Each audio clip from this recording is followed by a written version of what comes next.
Welcome to The Real Heal. I am your host, Dr. Renee Wallenstein, also known as the Libidoologist. So if you're ready, let's get into it. Antonia, I'm so excited to have you on the show. Welcome. Thank you so much for having me here. I love your podcast, the different threads you bring in, and how that just adds so much sort of holistic value to people and their lives. Yeah, speaking of holistic, you really are bringing an extra flair of, holistic health to the show today because, you're a coach, but you coach with relationships. And that's a huge, what do I want to say?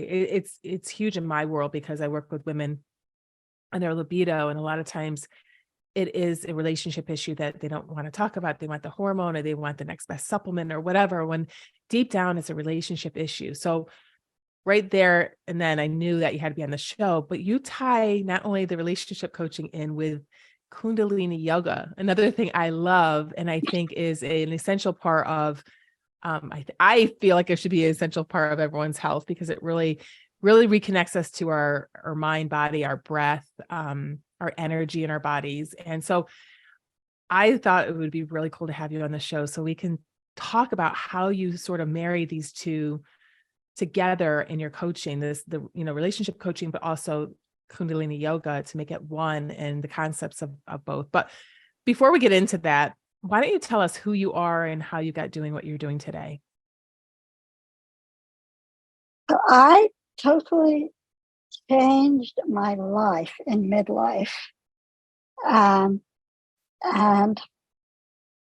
I felt really stuck in a rut, like I was taking care of everyone else. Kind of familiar stuff.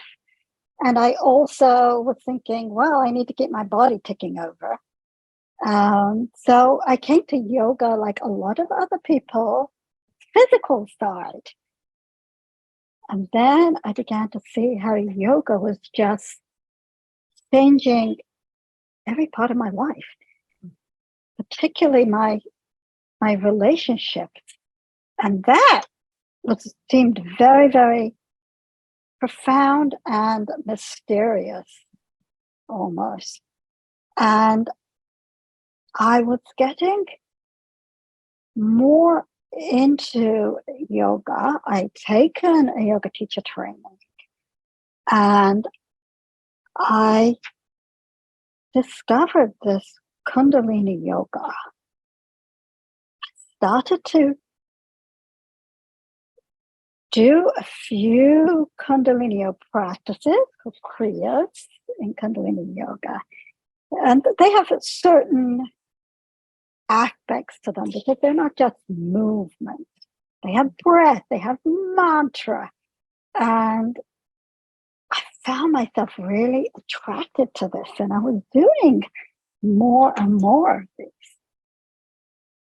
Then I've discovered the power of Kundalini. When my mom was going into a care home, and I went over to the UK for a bonkers 2 weeks to clear out her flat. My mom had a lot of stuff. Mm. And I was there for only 2 weeks. And I had to take care of all of this. And I was actually doing the same practice for 40 days. That's kind of a thing you can do to build the energy, because Kundalini yoga shifts your energy. And you build and build and build, and you want to keep doing it. And I was coming to the end of my 40 days. And it doesn't have to be an hour long, Kriya, but that's what I was doing. So I took this 40 days, this hour every day. And I only had the second class amount of time. But I tell you what, it transformed everything about this experience. Mm. I can be a bit panicky. I can get my knickers in a bit of a twist. Roadblocks happen. did not get upset and concerned about that. Help arrived on things I needed when I needed it. From people I love and know and care about, but just from outsiders too. I sailed through this. Like, it was like my heart was full. I actually had something of a nice time at this difficult time. I'm going through, these things with my mother. It was, in a sense, a time to cherish it. And it wasn't that long after when a Kundalini teacher training came up, the first cohort of the person I'd been doing these practices with someone else. So it was Brett Larkin and Guru Singh together. And I'm like, it just appeared.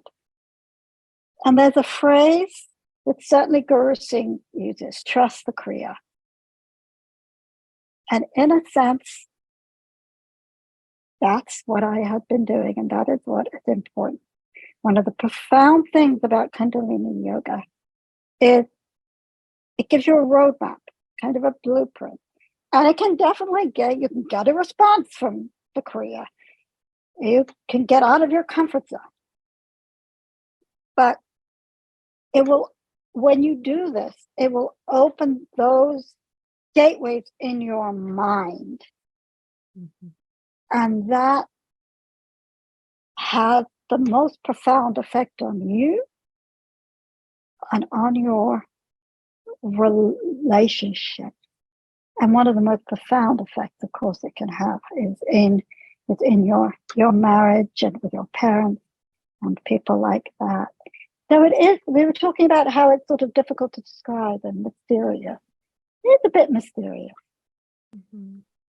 So can you give us an overview of what your take on Kundalini yoga is? Like, or maybe take a little, because I agree, it's move, I think yoga in the Western world has become very fitnessized. It's all about getting fit. Whereas I think Kundalini yoga, there's a level of fitness, yes, but I think it's much more a connection to self, and it's much more spiritual with the use of breath and moving energy through the body and mantras.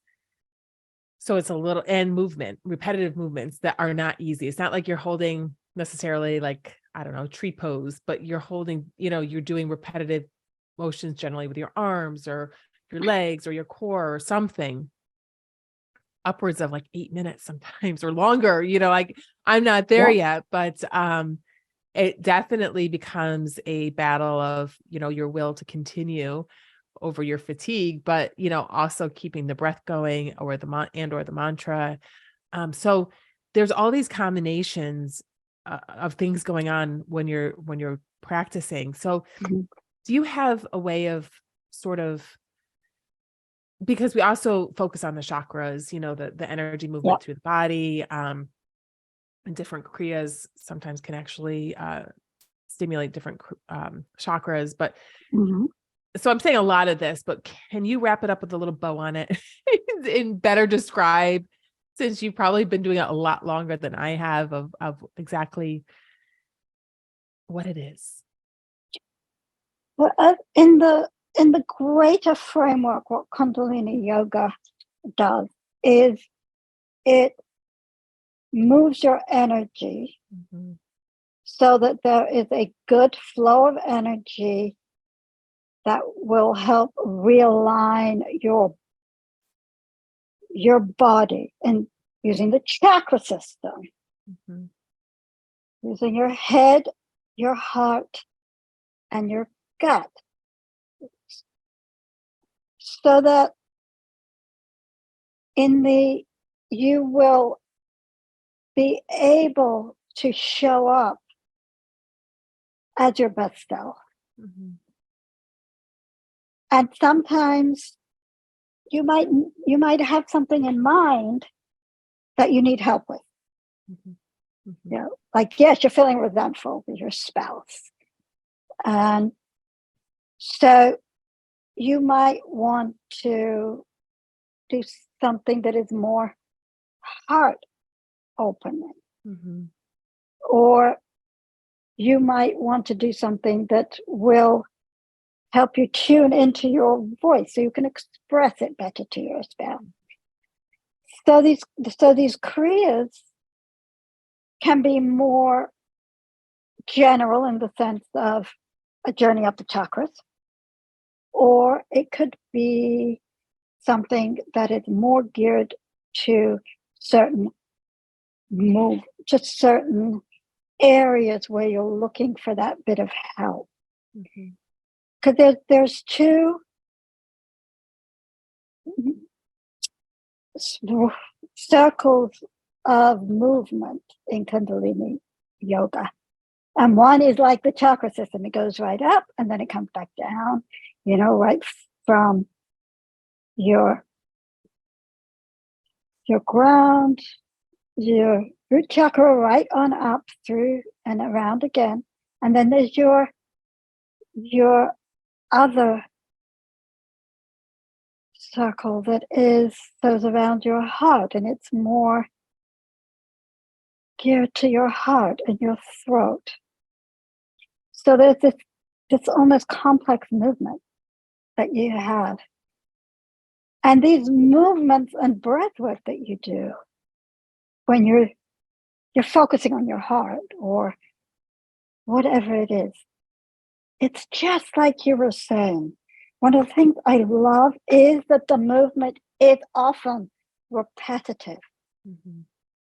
Because that brings you back into your body, into yourself. And you keep doing these simple, yet they can be very challenging movements. And it can really challenge you to keep going. And you can always, as Guru Singh says, do what you can and feel good about it. But it also go with that challenge, because one of the really other important things about Kundalini yoga is when we are faced in life about something that upsets us, angers us, makes us feel really out of sorts. It is so easy. We all have that feeling of how you just react instead of respond. And what Kundalini does is it gives us these tools when we're facing these challenges. It gives us these tools to build our strength and our understanding of how to respond to challenges in that safe area where we're not actually in the middle of facing a challenge. It's a self-created challenge. And then we can use that when we are actually annoyed at our spouse or something. And I think there are very few areas where we're given those tools, because this type of anger or frustration, it's very physical. And that's the thing with Kundalini yoga. It's using your body for this very, very important aspects of our lives that start in our body. And often we're using our minds because that's what we're taught to do. But we need to realign all that. And Kundalini yoga is what we like to call a householder's yoga. It's not for people in a monastery. It's to help you in those everyday parts of life that are so important. And that's probably the most special thing about it. And I feel like it's the most, and again, I have not practiced all forms of yoga, but I feel like almost anyone can do it.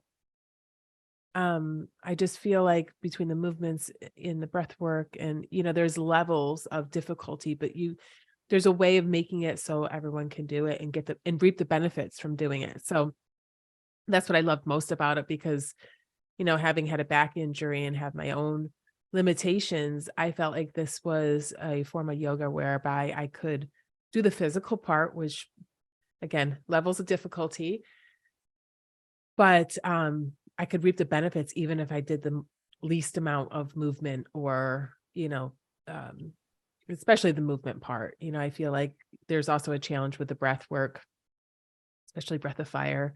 But I do think I think it's just welcoming to a lot of people, like almost everybody. And then I feel like almost everybody at any level can reap the benefits of what you feel when you get done. The clarity, the connectedness to your body, the energy. But it's interesting, you're energized, yet you feel calm, if that makes sense. Like it's this duality of like, you feel your body, you feel into your body, and it's better than a cup of coffee. Oh, I love that phrase, better than a cup of coffee.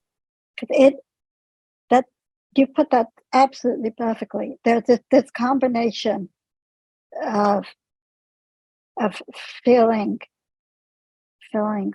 like you're ready to go and you know where you're headed and why that's important.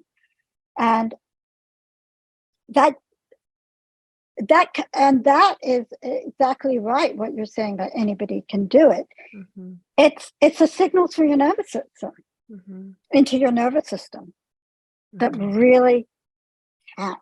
You don't have to literally have to move your arms or your legs. Guru Singh in his classes, and you go to them, he'll say, and if you're in a wheelchair, Mhm. just use the upper body part and send the signals through. Yep, yep. And I think that's the biggest. I was telling my story of how this came upon in my radar on my in my world is I saw a Facebook ad January of 2022. And I was actually looking for something. I didn't know exactly what I was looking for what. Like I just knew I was looking for something. And at this point I was very stressed. And I did, that it just hit me when you said calming the nervous system. I think I knew I needed something to calm my nervous system, but I didn't know what. And I'm like, is it a supplement? Is it what is this? Like what do I need? And I saw this ad for Kundalini teacher certification. And I was like, what is this? Like, I was very drawn to it. Normally, when I'm scrolling Facebook and see ads, I just keep going. But there's something I stopped and I started to look into it. And then I started to Google Kundalini yoga. And I was very fascinated. And never having taken a class in my life, I signed up for training and I delved right Wow. into it. And it probably got me through. I always say 2022 is probably one of the hardest years of my life, aside from when I had a big injury in 2012. And I thank Kundalini Yoga for getting me through a lot of that because it really helped me bring me back into my body and calm me and get me through some of those most stressful times in my life. And I really feel like there was a reason why it came into my world at the time it did, and why it was a hell yes for me. Like I don't even know what this is, but I feel like I need it in my life, and I'm so grateful for it. So, you say a loving marriage is created through knowing yourself and your desires. When you have clarity and confidence, you magnetize your spouse or your partner, and I know you also work in relationships. So how do we tap into that clarity and confidence? Outside of trusting the Kriya. No. What I think one of the things that is so incredible about Kundalini yoga is that you you can dive into the areas that need help, Mhm. you know. Let's go back to that feeling resentful, Yeah. which a lot of us do. And you're like, I just, I mean, I can't stand the fact that I'm doing all this cooking Nobody seems to appreciate it on top of everything else. And I had a moment like that where there was sort of steam just not just coming out of the pots, but out of my ears, and I would stomp around. I have a tendency to mutter, maybe not so much under my breath, things like that. And you know, you can come in and be like, "This is driving me crazy," and you can figure out. Yeah, you can help to figure out what is driving you crazy is the kind of thing I do. And figure out, well, what areas of the body do we need to work with? Or is it the whole body? Or how are we doing that? Could it be that you need to find that voice to talk to you about, like what's going on, and find that voice to it. And it is remarkable when you work on that micro orbit that I was talking about earlier, because that's centered around your throat and your heart, and those are very big important things, obviously, in your marriage. And being able to work with that micro orbit to bring your heart and your throat together in a way that you can see differently from a more neutral place. You move away from that. Yeah, we all have those immediate reactions of, if you're me, stomping about in resentment. So what's really going on? And that's what this does. What is really going on? How can I properly address it? And what you were talking about earlier, as well, about our environment. You know, me stomping around is not entirely helpful. Another thing that goes in, that I really took on board, is that he says is what you breathe in, you believe it. And I think, too, we can think about that from the other way around.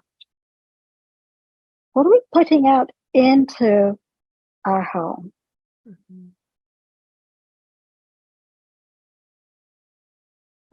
You know, it's how are we creating that atmosphere around us?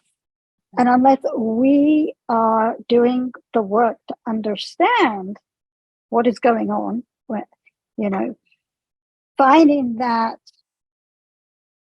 understanding of ourselves, what we need, what we desire, what makes us desirable, and put that out there, we can't really expect our spouse or your parent or somebody you're dating, whoever it might be, to understand what you need and to reach out to you, to give you that love, kindness, intimacy that you're craving. Because if you're unsure of it yourself, and that's what you're putting out there, and what you're getting back is not going to be what you want and crave. Exactly. So you're saying tapping, doing the yoga and really focusing on the heart and the throat, which are two primary chakras that we use in our, our partnerships, our romantic relationships, to be heard and to, have love. And just sitting and working on those with in your yoga practice to get clarity on what you need. and the confidence to tell others what you need? Quite often that ends up being the way things pan out, you know. And I love the way you're saying the confidence as well, because what I found too is, people talk about boundaries, right? And just draw your boundary, Mm. and people are like, yeah, but that's kind of confrontational, and I feel selfish and guilty. And how do I do that? And when it's that candle in the wind tends to happen. When you are responding to everybody around you, can you help me with this? Yeah, okay. Or I need you to do that. Well, yeah, okay. What ends up happening is you're responding to everyone else's priorities. Mm-hmm. When you take the time, make the commitment to understanding what is important to you. Okay, well, this aspect of me personally, my time, my self-care, this attention to my family, because often we end up kind of neglecting our family because other people are like this, and you feel like you can't say no. You kind of say, I have no choice. You find you do have a choice, which of course you kind of always do, but you understand so well that you do have a choice. When you zone into, this is what's important to me, to my family, to the things I want and feel like I should be doing in my life. And you know what happens when you understand that and you're clear on that? You draw boundaries without even realizing. It's very natural. And you're still that generous, kind person. It's just that you know where and when you stand up for things and say yes. You're just not being drawn to other people's priorities, the wind that they're pulling you to. You end up being that steady burning candle, and you can be that burning, beautiful light. And you do it from a different place of energy. You're happy to do it. You're not resentful. You're not grudging. It's an entirely different way of showing up for you and the people in your life. I love that. I love that. And something else you said, when I ask questions before coming on the show, you say marriage is about feelings, and feelings start in the body. And that Kundalini yoga is the gateway to responding and not reacting, which you commented about before. That bringing your heart, head, and gut back into alignment using Kundalini is so powerful. I love that. I don't know if you want to elaborate on that at all, but I thought some of the things you said, when you wanted to come onto the show, I thought, gosh, this is powerful. Like, I just need to say this because I think it's really something that should not be confined to a piece of paper. I think we need to put it out there. So anything you want to say on that comment?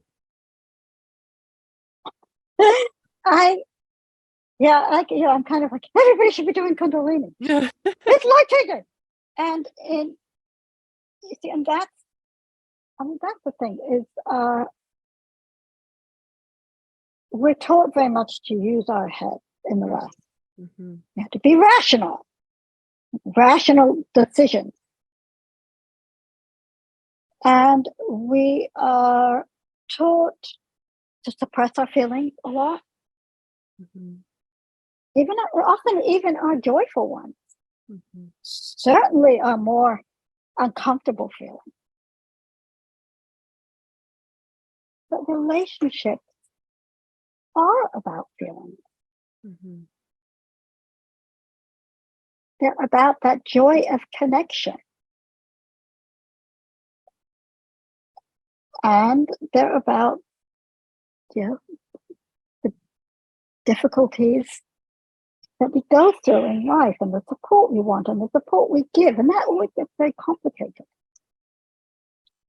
But And we get disconnected from the feelings that start in the body. Mm-hmm. And of course, as a toddler, we could throw ourselves on the ground because we're so upset. It's coming through in our body. Yeah. And yes, to channel them differently as we grow up, because we can't be throwing tantrums all the time. Mm-hmm. Maybe we'd like to, I don't know. Now, but the point here is that the more you can get reconnected to your body, Mm-hmm. it is that gateway. And Kundalini yoga knows and understands that. It's very much from the inside out. Mm-hmm. And when you create change from the inside out, that is the most profound change, because it's not being imposed upon you. So often we try and create change from the outside in. I love that. So, most women that are in my world or listen to this podcast, they're already stressed, overwhelmed, disconnected, completely disconnected from their body. And now they're intrigued because they're hearing this conversation. Does it take a lot of times you think of a yoga practice. A lot of the classes I've gone to for Kundalini have been upwards of an hour and a half. And I can already tell a lot of women in my world are like, oh, I don't have that. I don't have 90 minutes a day or even a week to dedicate to this practice. Do you need 90 minutes or 60 minutes to reap the benefits of Kundalini yoga? Absolutely not. Before we came on to our time here, I spent 5 minutes on a Kundalini breath meditation to prepare. I'd done a little, thinking about beforehand about what I wanted to say, but my Kundalini preparation was 5 minutes. It was a breath meditation. I love that. It can be as small or as short or as long as you have. And as a matter of fact, you can take something longer and shorten it even.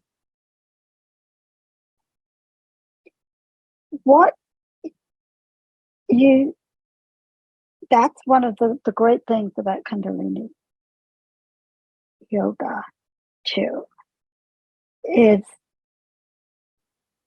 you can just do one part of a kriya. You can do one type of aspect of Kundalini work, like the breath meditation that I did, or you can do something longer. Mm-hmm. It's often too about creating what in Kundalini yoga is called a sadhana. And we were talking a bit earlier about routine. You mentioned like having a routine. And the idea of sadhana is it's your daily spiritual practice. And yes, it can be a whole hour and a half kriya. Mm-hmm. It can be that 5 minute breathing meditation that I mentioned. It can be a mantra meditation. It can be what I do a lot of the mornings. I walk over to the American Indian Museum, which has beautiful landscaping. And right now I'm looking at the ducks. It doesn't literally have to be yoga. It's about creating that time. Mm-hmm. It can be your morning cup of coffee even. Mm-hmm. bringing it, it's creating that stillness, that peace, and that space. And that is one of the really important things overall about any yoga. But in Kundalini yoga, we talked about earlier about the repetitive movements. Mm-hmm.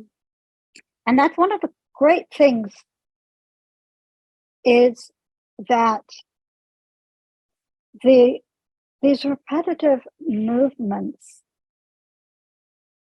I find, create a really meditative state of mind.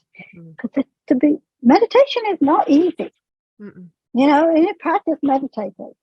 Yeah, and so many people feel like I can't do meditation. And I think having that quiet and peace, but bringing on board that very straightforward movement, Mm-hmm. helps get you into that peaceful, meditative state of mind. And all of these things can have a profound effect quite quickly. I agree. After just doing it once, you can feel it. Yeah. So if somebody wants to try say a Kundalini yoga class, where would you point them? What direction? Where should they go? Well, I'm introducing a couple of beta tests.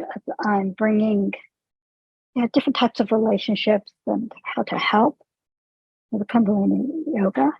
So, I mean, I love to help people get comfortable in themselves. This is really what it's about, is being comfortable with yourself, being confident with who you are, and that beautiful person that you are. Yeah, and that's something that it's such a precious thing to help women do. Yeah, there's other Kundalini yoga practitioners, Brett Larkin and Guru Singh, I teach with, of course, I'm great fans of. But what I particularly like to do is to help women with the particular nuts that they have that they're trying to work, Got it. and that's the power of Kundalini, is unraveling those knots. Like, you said, you felt that you needed to find some way of relaxing, calming your nervous system, and Kundalini came to the rescue. And so often in life we're in this state where we're trying to work through something. Yep. Kundalini often has the answers. Yeah, I agree. So I often like to end the episode on a couple personal questions, because you've done a great job of letting us, in on the world of Kundalini yoga and what is it, and how to really use it to connect with ourselves and others, and really get clarity, confidence, find that love within us all for our partners, our families. So do you have a morning and an evening routine? Is Kundalini yoga part of that routine, either morning or night? Yeah, it is. I do like to start my day with some form of Kundalini. Right now I am doing a 40-day Kriya. And sometimes I just will date different Kriyas. Think what might appeal to me or go for one. Sometimes it's just a, a moving meditation or like it's chanting. You know, if when I feel the breath, you know, moving into my body, opening up my heart, how it just brings all of my senses on board. I can feel the vibrations in my body, the air moving, nurturing or cleansing, the feel of the mudra, my fingertips, how all of this just can come together for me, so that at the end, mostly you'll end a Kundalini exercise by inhaling, retaining your breath for a few seconds, and then letting it go. And it's not exactly a collapsing, it's just that releasing of the powerful, repetitive thing we've been doing. And then letting the energy in my body recalibrate. And feeling that all come together at the almost tied up in a bow for me to take into my day. Times when it doesn't happen, which does happen, I notice the difference for sure. How about evenings? Do you have an evening routine before you go to bed? Not really, not Kundalini so much based. I have flirted with that a bit. I haven't really found something yet as far as that is concerned, that works so well for me. Got it. Not so much. So final question, what's one thing that you know now that you wish you knew? I always say 5 or 10 years ago, but we can go back even further, 15, 20 years ago. What's that one thing that you wish you knew then that you know now? It's that we have the power to create our lives. You don't have to be adrift or feel like we have no choice or things are out of control. That doesn't mean it's always going to be plain sailing, of course. You might have to tack to the wind. You might find on the river of your life that you're taking some detours. But we have that power to shape our lives and to find that there are good and that wonderful things come into them when we're aware. And what we forge and what we create is incredible, and that we can do that. I love that. So good. And you brought up a word that I often use, which is awareness. The part of that awareness is just being present in the here and now, in the moment. And I think a lot of people, we always live in the future, worrying about what's to come, or in the past, ruminating about what we didn't do, or, and a lot can happen if you're present in the moment, including being aware of what's going on around you and in your body. So I think, again, one of my favorite words you brought up just now.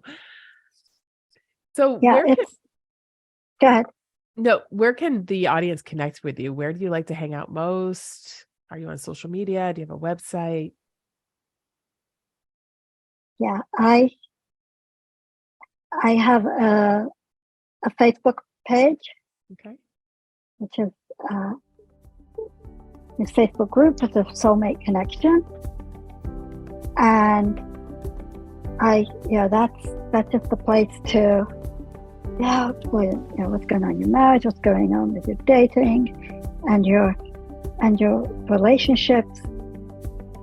Like that's, and a new landscape yoga on Instagram, new_landscape_yoga on Instagram. Those are my main places to hang out and connect with people. I'm a very chatty person. You probably didn't notice. I love getting to know people, forming connections, that way forming relationships. I love that. Yeah.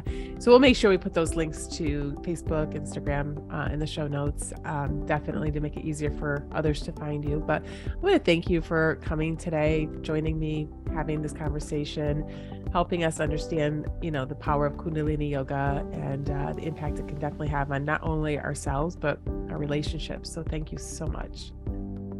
Oh, no, thank you. I really appreciate this opportunity and everything you do. Thanks.